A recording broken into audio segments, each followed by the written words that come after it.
না, আমরা বুক ঠুকে বলতে পারি আর যাই পারে হোক, বিজেপি তৃণমূল তো আমরা বিক্রি হবো না, আমাদের মেরুদণ্ড বিক্রি নেই। শূন্য হতে পারি আমরা, আমাদের মেরুদণ্ডের কোনো দাম নাও থাকতে পারে, কিন্তু এই মেরুদণ্ড বিক্রি নয়। মেরুদণ্ড বড় করে লেখা আছে not for sale. Are you comedy me? বাংলার অস্মিতা, বাংলার গৌরব, যেটা নিয়ে বাংলার মুখ্যমন্ত্রী লড়াই করছেন, সঙ্গে আমাদের নেতৃত্ব অভিষেক ব্যানার্জি লড়াই করছেন। হিপোক্রেসি কি भी सीमा होती है। আমার মনে হয়েছে যে এই সময়কালে দাঁড়িয়ে বিজেপির বিরুদ্ধে লড়াই করবার জন্য, বিজেপিকে আটকানোর জন্য, যেভাবে গোটা ভারতবর্ষে মানুষের কণ্ঠ রোধ হচ্ছে, তার বিরুদ্ধে দাঁড়িয়ে বিজেপির বিরুদ্ধে লড়বার জন্য সবচেয়ে বড় শক্তি হচ্ছে তৃণমূল কংগ্রেস। তাই আমি তৃণমূল কংগ্রেসের সঙ্গে এসছি, অভিষেক ব্যানার্জির সঙ্গে এসছি, মমতা ব্যানার্জির সঙ্গে এসছি। চটি এত চাটে তারপরেও জিভ পাতলা হয় না। নমস্কার। নমস্কার। বঙ্গ রাজনীতিতে এতদিন পর্যন্ত আমরা রাজনীতি দেখতাম, কূটনীতি দেখতাম, কিন্তু বর্তমান সময়ে বঙ্গ রাজনীতিতে দাঁড়িয়ে আমরা একের পর এক গিরগিটি দেখছি, যারা ঘন্টায় ঘন্টায় রং চেঞ্জ করে চলেছে, কখনো লাল কখনো সবুজ। আসলে খোকা তুমি খুবই অবুঝ। আশা করি বুঝতেই পারছো আজকে কার কথা হচ্ছে। এবার ইনি বাস্তবে অবুঝ নাকি এটার নেশায় হয়ে গেলেন সবুজ, সেটা তো বাংলার মানুষ খুব ভালো করে বুঝতে পারছে। যাই হোক, চলো শুরু করা যাক আজকের ভিডিওটা। আমার মনে হয়েছে যে এই সময়কালে দাঁড়িয়ে বিজেপির বিরুদ্ধে লড়াই করবার জন্য, বিজেপিকে আটকানোর জন্য, বিজেপির বিরুদ্ধে লড়বার জন্য সবচেয়ে বড় শক্তি হচ্ছে তৃণমূল কংগ্রেস। তাই আমি তৃণমূল কংগ্রেসের সঙ্গে এসছি, অভিষেক ব্যানার্জির সঙ্গে এসছি, মমতা ব্যানার্জির সঙ্গে এসছি। ইনি চোরেদের সাথ নিয়ে বাংলাতে আটকাতে চান গেরুয়া। আসলেই বাংলার মানুষ বুঝে গেছে যে ইনি হচ্ছেন আসলে একটা ভাড়ুয়া। ব্যক্তিগতভাবে আমি প্রতিকূলকে দেখেছি, কোনোদিন তারা কোনো দলকে আক্রমণ করেনি। ভাইপোর বালি চুরির টাকা, পার্থর চাকরি চুরির টাকা গ্রিন করিডোর করে কলকাতাতে নিয়ে আসে। কোনো দলকে আক্রমণ করেনি। আসলে এরকম ভণ্ড আপনি সব জায়গাতে পাবেন। যারা চুরি করে তাদেরকে আমরা চোর বলি, যারা ডাকাতি করে তাদেরকে আমরা ডাকাত বলি, যারা ধর্ষণ করে তাদেরকে আমরা ধর্ষক বলি, যারা তোলা তোলে তাদেরকে আমরা তোলাবাজ বলি, যারা কয়লা চুরি করে তাদেরকে আমরা কয়লা চোর বলি। আর এই সকল কাজের অভিজ্ঞতা যাদের রয়েছে তাদেরকে আমরা তৃণমূল কংগ্রেস বলি বন্ধু, তৃণমূল কংগ্রেস বলি। এটা আমার কথা নয়, এটা হচ্ছে সেই ব্যক্তির কথা যে ব্যক্তি এখন বর্তমান সময়ে চটির ব্র্যান্ড অ্যাম্বাসিডার হয়ে গেছেন। জাস্ট ভাবতেও অবাক লাগছে যে ছেলেটা একটা সময় প্রকাশ্যে চটি চাটাদেরকে চটি চাটা বলতে পারতো, চোরেদেরকে চোর বলতে পারতো, ডাকাতদেরকে ডাকাত বলতে পারতো, আজকে সেই ছেলেটাই চাটতে চাটতে নিজের জিভটা পাতলা করে নিল। চটি এত চাটে তারপরেও জিভ পাতলা হয় না।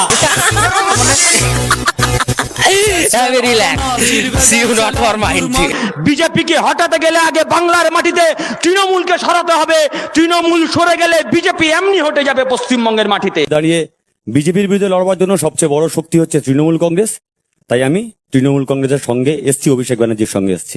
একটা সময়ে এনার লড়াইটা ছিল বিজেপি এবং তৃণমূলের বিরুদ্ধে, কিন্তু বর্তমান সময়ে এনার লড়াইটা হয়ে গেছে কেবলমাত্র বিজেপির বিরুদ্ধে। তাহলে বুঝতেই পারছো এই লাল আর সবুজ দুজন মিলে বাংলার মানুষকে বানাচ্ছে অবুঝ। যেই লাল সেই সবুজ। তাই এবারও এই দুটো মিলেই বাংলার মানুষকে বানাবে বোকা। তাই বাংলার মানুষকে বলছি, যদি এবারও ভোটটা এদেরকেই দাও তাহলে আবারও পাবে ধোকা। তৃণমূলে যোগ দিলেন প্রতীকুর রহমান। অভিষেক বন্দ্যোপাধ্যায়ের হাত ধরে তৃণমূলে যোগ দেন সিপিএম ত্যাগী এই যুব নেতা। তৃণমূলে যোগদানের পর প্রতীকুর রহমানকে দল থেকে বহিষ্কার করে সিপিএম।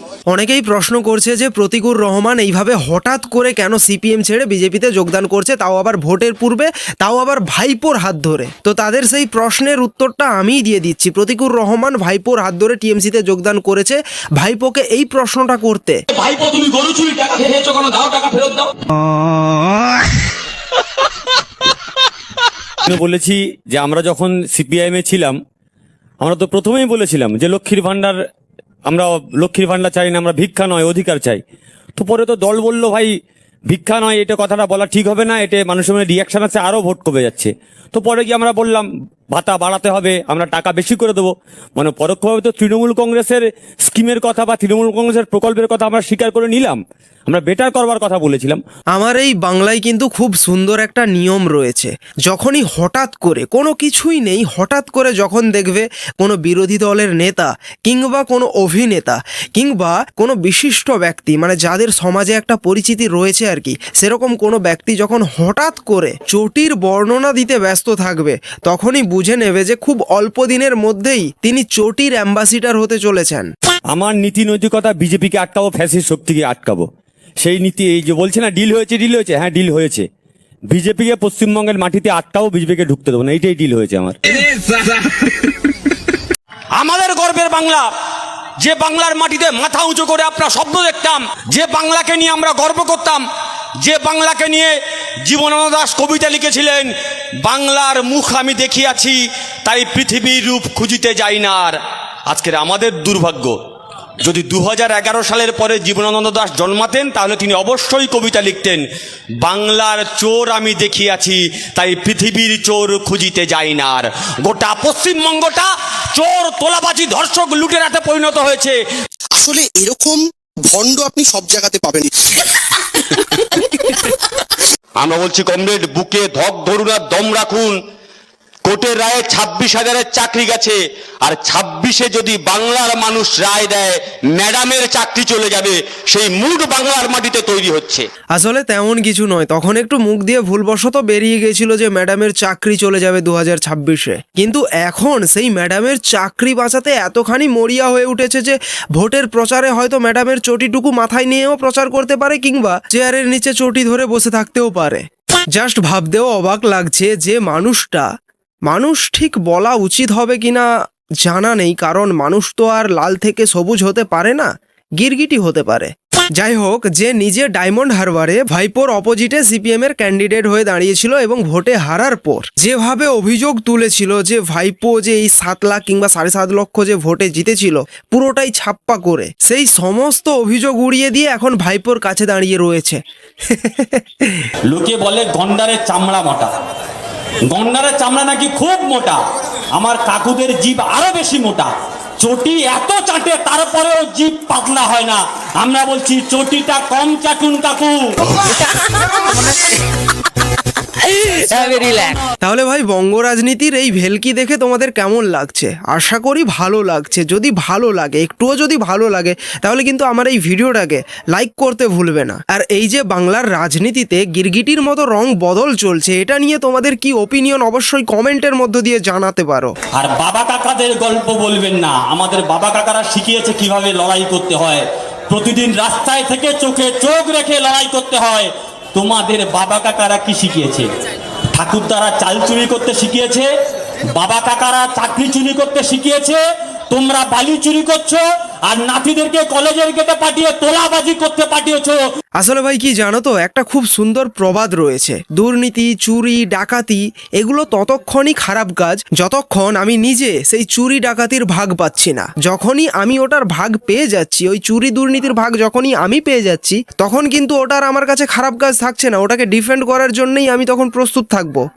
যারা চুরি করে তাদেরকে আমরা চোর বলি না, যারা ডাকাতি করে তাদেরকে আমরা ডাকাত বলি, যারা ধর্ষণ করে তাদেরকে আমরা ধর্ষক বলি, আর যারা এই সমস্ত কাজ একসঙ্গে করে তাদেরকে আমরা তৃণমূল বলি। শূন্য হতে পারি আমরা, আমাদের মেরুদণ্ডের কোনো দাম নাও থাকতে পারে, কিন্তু এই মেরুদণ্ড বিক্রি নয়। মেরুদণ্ড বড় করে লেখা আছে নট ফর সেল। কিন্তু আমরা বুক ঠুকে বলতে পারি, আর যাই পারে হোক, বিজেপি তৃণমূল তো আমরা বিক্রি হবো না, আমাদের মেরুদণ্ড বিক্রি নেই। যাই হোক, আজকের ভিডিওটা এখানেই শেষ করছি। ভিডিওটা কেমন লাগলো অবশ্যই কমেন্টের মধ্যে দিয়ে জানাতে পারো।